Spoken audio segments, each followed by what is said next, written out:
నమస్తే BC news తో మీ ముందున్నది ఆనంద్ రాజ్ కుమార్. ఈనాటి వార్తలను ముఖ్యాంశాలు.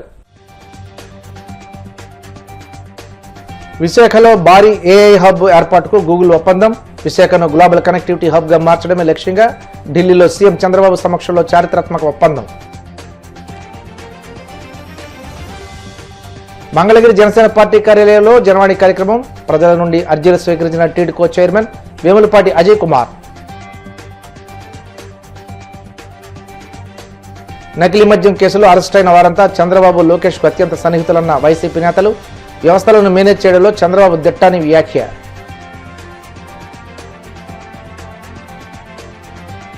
తిరుమల శ్రీవారిని దర్శించుకున్న ప్రముఖ సినీ నటి కృతి శెట్టి. ఆలయ మర్యాదలతో స్వాగతం పలికిన అధికారులు. ఏపీ రాష్ట్ర రూపురేఖలను మార్చే ఓ చారిత్రాత్మక ఒప్పందం కుదిరింది. టెక్నాలజీ దిగ్గజం గూగుల్ విశాఖపట్నంలో ప్రపంచ స్థాయి ఆర్టిఫిషియల్ ఇంటెలిజెన్స్ హబ్ ఏర్పాటు చేసేందుకు ముందుకొచ్చింది. రాబోయే 5 ఏళ్లలో ఏకంగా $15 బిలియన్ పెట్టుబడి పెట్టనున్నట్లు Google cloud global CEO Thomas Kurian ప్రకటించారు. అమెరికా వెలుపల గూగుల్ నిర్మించబోయే అతిపెద్ద ఏఐ కేంద్రం ఇదే కావడం విశేషం. ఈ చారిత్రాత్మక ఒప్పందంపై ఢిల్లీలోని తాజ్ మోహన్ సింగ్ హోటల్లో ఏపీ ప్రభుత్వం గూగుల్ ప్రతినిధులు సంతకాలు చేశారు. ఈ కార్యక్రమానికి సీఎం చంద్రబాబు, మంత్రి నారా లోకేష్, కేంద్ర ఆర్థిక మంత్రి నిర్మలా సీతారామన్, కేంద్ర ఐటీ శాఖ మంత్రి అశ్విని వైష్ణవ్తో పాటు గూగుల్ ఉన్నతాధికారులు హాజరయ్యారు. I am a great admirer of Google. Your creativity, your speed, that is very, very important. Just now, our friend has shown transformational changes in information technology. Fortunately, I was associated all these phases. From iTech City and IT promotion, started in Hyderabad, that is late 90s. Today, 2025. We are talking about data center and artificial intelligence. Really, it is very inspiring. And also Visakhapatnam, at that time Hyderabad, now Visakhapatnam. Even Hyderabad, I brought Microsoft at that time. First time Microsoft has come to Hyderabad. Today, Google has come to Visakhapatnam. We are very happy. According to me, we are in an inspiring time. Technology is matured. I have seen once line telephones. It was ornamental. Never it worked. That is how we used to do lightning call. We used to take 1 week or 10 days or never matured. That were the days. Now, even everybody is having a smartphone. Penetration and use of AI is very high in India. They are using AI, now we have to drive to take next level. With all our things, one is connectivity, digital connectivity.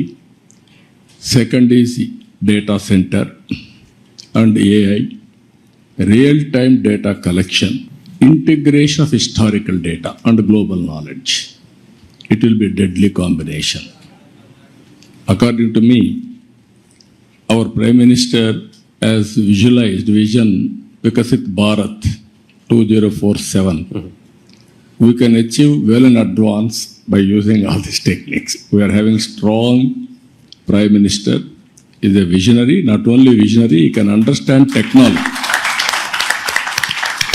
I have seen so many prime ministers so far. I have worked with them. I took so much of time to push technologies. Present Prime Minister, he pushes to move forward. I think it's deja vu. We are 1 month late, as the Honorable Chief Minister said. We agreed on completing this in 12 months. That's right. So it's going to go in my record that I'm a month late in completing this project. But because I think it all started over a lunch. Yes. And, I think it's been an exciting journey. A lot of unsung heroes. Vikas is here, Yolan is here, Alex is here, Ashish are here. A lot of work has gone in, and all of us have worked hard, and your team has been fantastic to work with.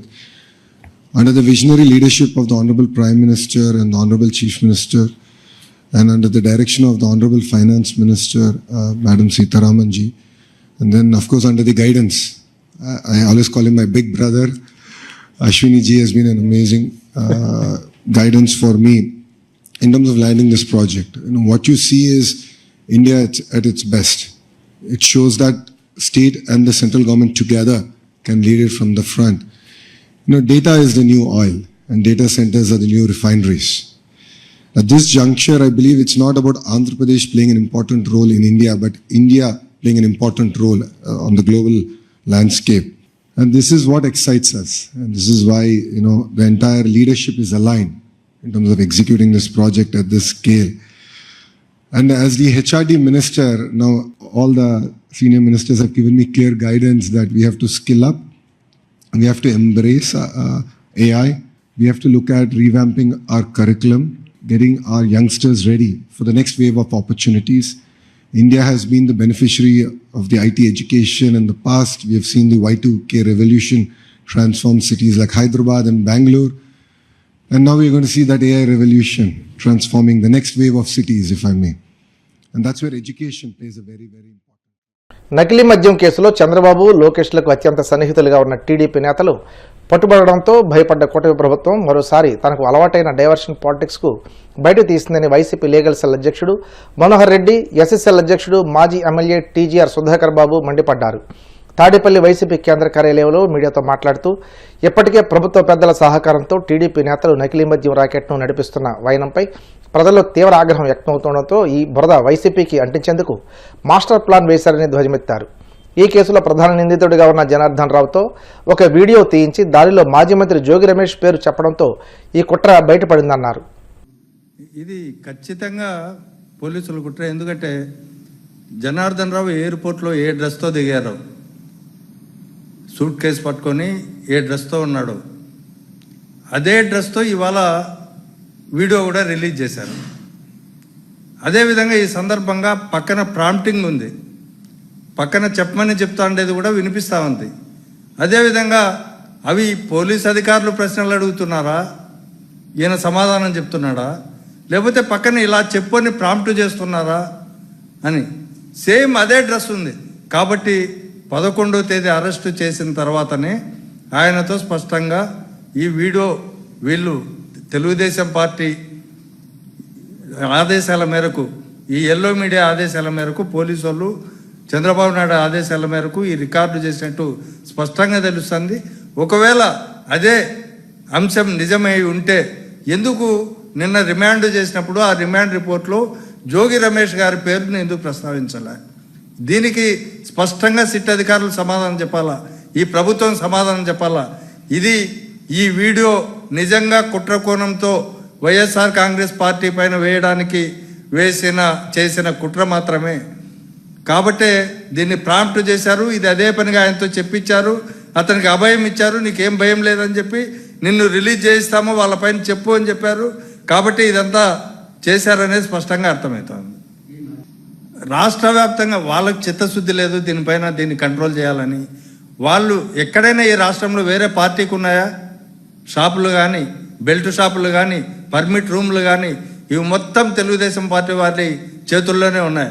కాబట్టి వాళ్ళు ఏదో ఒకలాగా 1,00,000 నుంచి 9 లక్షల రూపాయల వరకు belt షాపులు వేలాలు పాడిన వాళ్ళు లాభాలు సంపాదించుకోవాలి కదా. అందుకని ఇది తూతూ మంత్రంగా ప్రజలను ఏదో మాయమాటలు చెప్పి దీన్నంతా మేము చాలా నిష్పక్షపాతంగా చేస్తున్నాము అని చెప్పి ఓవైపు చెప్తూ, మరోవైపు మా వాళ్ళు నిస్సిగ్గుగా మా వాళ్ళు మేము సస్పెండ్ చేసిన వాళ్ళకు కూడా ప్రమేయం లేదు అని అతనితో జనార్దన్ రావుతో చెప్పించాలనే ప్రయత్నంలో భాగంగా వాళ్ళు చెప్పినట్టు జనార్దన్ రావును వెంటనే సౌత్ ఆఫ్రికా నుంచి హడావిడిగా పిలిపించి ఈ నాటకానికంతా తెరలేపి వైఎస్ఆర్ కాంగ్రెస్ పార్టీని ముగ్గులోకి లాగడానికి, వాళ్ళను నిందితులుగా చేర్చడానికి ప్రయత్నం చేస్తున్నారనేది స్పష్టంగా అర్థమవుతుంది. నేను ఒక పాయింట్ చెప్తానండి. జనార్దన్ రావు తెలుగుదేశం పార్టీ వాడా, వైఎస్ఆర్ కాంగ్రెస్ పార్టీ వాడా? 18 నెలల కాలం అధికారంలో ఉండిన తెలుగుదేశం పార్టీ ఈ జనార్దన్ రావు జోగి రమేష్ మాట్లాడుకుంటున్నప్పుడు అంటే మీరు మీ నాయకులందరూ వైఎస్ఆర్ కాంగ్రెస్ పార్టీ వాళ్ళతో టచ్లో ఉన్నారా? ఒకవేళ అలా ఉండుంటే ఇది ప్రభుత్వ వైఫల్యం కాదా? ఒక అసెంబ్లీ నియోజకవర్గ స్థాయి వ్యక్తి జయచంద్రారెడ్డి అసలు ఈ కేసుతో సంబంధం లేదని జనార్దన్ రావు చెబుతున్నాడు. అదేంటది? సురేంద్ర నాయుడికి సంబంధం లేదని చెప్తున్నాడు. నిందితుడు సహనిందితులు ఇద్దరికి సంబంధం లేదని తెలుగుదేశం పార్టీ వాళ్ళకి సంబంధించిన వాళ్ళ గురించి చెప్తూ సంబంధం లేని వైఎస్ఆర్సీపీకి సంబంధించిన జోగి రమేష్ పేరు చెప్తున్నాడు. ఇదంతా కేవలం కుట్ర, చంద్రబాబు నాయుడు చెప్పినట్టు చెప్పించినట్టు చెబుతున్నటువంటి డ్రామా. జయచంద్రారెడ్డి, ఈ జనార్దన్ రావు ప్యూర్గా పార్టీ పుట్టినరోజు నుండి తెలుగుదేశం పార్టీలో పనిచేసినటువంటి కార్యకర్తలు, నాయకులు. దాని మీద దర్యాప్తులో, అందుకే సిట్టు మీద మాకు నమ్మకం లేదు, సిబిఐ డిమాండ్ చేస్తున్నాం. ఇద్దరు ఒకటే. తెలుగుదేశం పార్టీ నాయకులు, పోలీసులు వేరు వేరు అని ఈ రాష్ట్రంలో ఎవరు అనుకోవట్లేదు. తెలుగుదేశం పార్టీ నాయకుల కన్నా దారుణాతి దారుణంగా పోలీసులే కొంతమంది, అందరూ కాదు కొంతమంది, కావాలని చంద్రబాబు నాయుడు యొక్క మన్నలను పొందటం కోసం, ప్రమోషన్ల కోసం ఈ విధంగా వాళ్ళు చెప్పినట్టుగా ఈ డ్రామాలకు తెరలేపుతున్నారు. అందుకే తస్మాత్ జాగ్రత్త అంటున్నాం. ఏ స్థాయి అధికారైనా, అధికారాలు ఎప్పుడు శాశ్వతం కాదు. చంద్రబాబు నాయుడుకి ఏమి పూర్తిగా రాసి జీవితకాలం నువ్వు ముఖ్యమంత్రి అని ప్రజలేం రాసివ్వలేదు. ప్రజా తీర్పు అతి త్వరలోనే వచ్చింది. ఇది ఏ రూపంలోనే వస్తుందో దేవుడికి ఎరుక. ఆ రోజున మీ అందరి కథ ఏంటో చూసుకోండి. ప్రజలకు కావాల్సినటువంటి, వాళ్ళకు కావాల్సిన వాళ్ళ మద్యాన్ని వాళ్ళకు అందుబాటులో ఉండే షాపులో లిమిటెడ్ టైంలో ఉదయం 11 గంటల నుంచి సాయంత్రం 7 గంటల లోపే మద్యం కొనుక్కునేవాళ్ళు. 11 గంటల లోపు మద్యం ఈ రాష్ట్రంలో దొరికేది కాదు. అందరికి దొరికిందే. 7 గంటల తర్వాత దొరికేది కాదు. పోనీ అక్కడ బెల్ట్ షాపులు అంటే జగన్మోహన్ రెడ్డి గారు అధికారం చేపట్టిన వెంటనే ఈ రాష్ట్రంలో ఉన్న బెల్ట్ షాపులు మొత్తాన్ని ఉక్కుపాదంతో అణిచివేశాడు. అది కూడా జగమెరిగిన సత్యం. జనసేన పార్టీ ఎమ్మెల్యేలు జనవాణి కార్యక్రమంలో పాల్గొని రాష్ట్రంలోని పలు ప్రాంతాల నుండి వచ్చిన ప్రజల సమస్యలకు సంబంధించి అర్జీలు స్వీకరిస్తున్నారు. అనంతరం వాటిని అధినేత దృష్టికి తీసుకువెళ్లి పరిష్కరిస్తామని హామీ ఇస్తున్నారు. మంగళగిరి జనసేన పార్టీ కేంద్ర కార్యాలయంలో నిర్వహించిన జనవాణి కార్యక్రమంలో పలు ప్రాంతాల నుండి వచ్చిన ప్రజల నుండి టిడ్కో చైర్మన్ వేములపాటి అజయ్ కుమార్ అర్జీలు స్వీకరించి పలు సమస్యలపై తక్షణం సంబంధిత అధికారులతో మాట్లాడి పరిష్కార మార్గాలు చూపారు.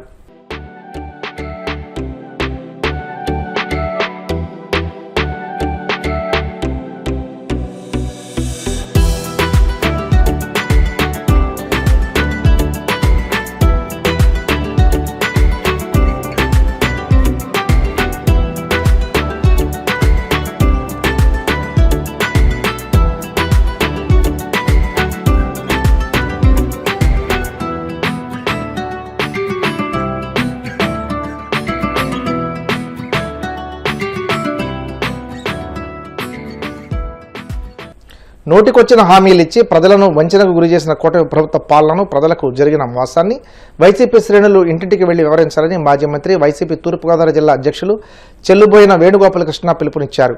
వైసీపీ సీనియర్ నాయకులు నక్క రాజబాబు ఆధ్వర్యంలో రాజమండ్రి రూరల్ నియోజకవర్గం రాజవోలు గ్రామంలో వైసీపీ చేపట్టిన రచ్చబండ, రాష్ట్ర ప్రభుత్వ కల్తీ మద్యంపై కోటి సంతకాల సేకరణ కార్యక్రమం జరిగింది. ఈ సమావేశానికి ముఖ్య అతిథులుగా చెల్లుబోయిన శ్రీనివాస్, వేణుగోపాలకృష్ణ, వైసీపీ రాజమండ్రి పార్లమెంటరీ నియోజకవర్గ ఇన్ఛార్జ్ గూడూరి శ్రీనివాస్ హాజరయ్యారు. కూటమి ప్రభుత్వం ప్రజలకు ఇచ్చిన హామీలను నెరవేర్చకుండా డైవర్షన్ పాలిటిక్స్ చేస్తూ ప్రజలను ఇంకా మభ్యపెడుతూనే పాలన సాగుతుందని ఈ సందర్భంగా మండిపడ్డారు. ఆ కళాశాలల వ్యాపారులు కమ్మేసి వాళ్ళని ఈ పేదలను దోపిడీ చేసుకోమని ఆస్కారం ఇస్తున్నటువంటి, పేదల్ని దోపిడీ చేయడానికి పేదవాడు అశక్తుడండి, నిరంతరం దోపిడీకి గురవుతున్నాడు. ఆయన కొడుకు చెప్పాడు ఒకసారి, నిత్యావసర సరుకుల ధరలు పెరిగిపోయాయి, పెట్రోల్ దీనికి కారణం అన్నాడు. సంవత్సరం రైలు పెట్రోల్ తగ్గించాడా లోకేష్ గారు? ఇదే లోకేష్ గారు చెప్పాడు, ప్రభుత్వ మెడికల్ కళాశాలను మనం బాగు చేయలేకపోయాం. ఆయన ఏదో గలం చేశాడు కదా, ఏవో గలం, అందులో నిన్న చూశాను. ఇది సోషల్ మీడియా యుగం, మనం ఏది మాట్లాడినా ఆగదు, వచ్చేది మళ్ళీ వెంటనే చూపిస్తున్నారు. ఆయన ఒకటే చెప్తాడు. ఇంకా పెద్ద మోసం ఏంటంటే 2004 తర్వాత హైదరాబాద్ అభివృద్ధిలో అతనికి ఏ మాత్రమో పాటలేదు. నేను హైదరాబాద్ అంటాడు. 2004 నుంచి ఇప్పటికెంత, సుమారు 20 సంవత్సరాల కాలం హైదరాబాద్ అభివృద్ధిలో ఇంచి కూడా, పైసా కూడా సంబంధం లేని వ్యక్తి హైదరాబాద్ అది చూపిస్తున్నాడు తప్ప, నీకు 10 ఏళ్ళు ఈ రాష్ట్రంలో పేదరికం కానీ, ఈ రాష్ట్రంలో ఉన్న ఈ స్థితికి కానీ, ఈ రాష్ట్రంలో నువ్వు మాట్లాడుతున్నటువంటి ఈ అభివృద్ధి లేనికి కానీ కారణం నువ్వు అధికారంలో ఉన్నావే, అది చేయలేకపోయావే. 5 సంవత్సరాలు అధికారం ఇచ్చారు, ఏ పేదవాడి జీవితానికి భద్రత ఇచ్చావు? ఆ రోజు ఇదే కదా బెల్ట్ షాపులే, ఆ రోజు మద్యం షాపులే దోపిడీ చేసుకోవడానికి ఆస్కారమే. ఇక్కడ ఈ గ్రామాల అభివృద్ధి గురించి మాట్లాడుకుందాం. ఆ రోజు రోడ్ల మీద తెగ రోడ్ల మీద ఊరుపులు వచ్చారు, చేపలు పట్టి ఇప్పుడు కాసేపు ప్రకటనలు.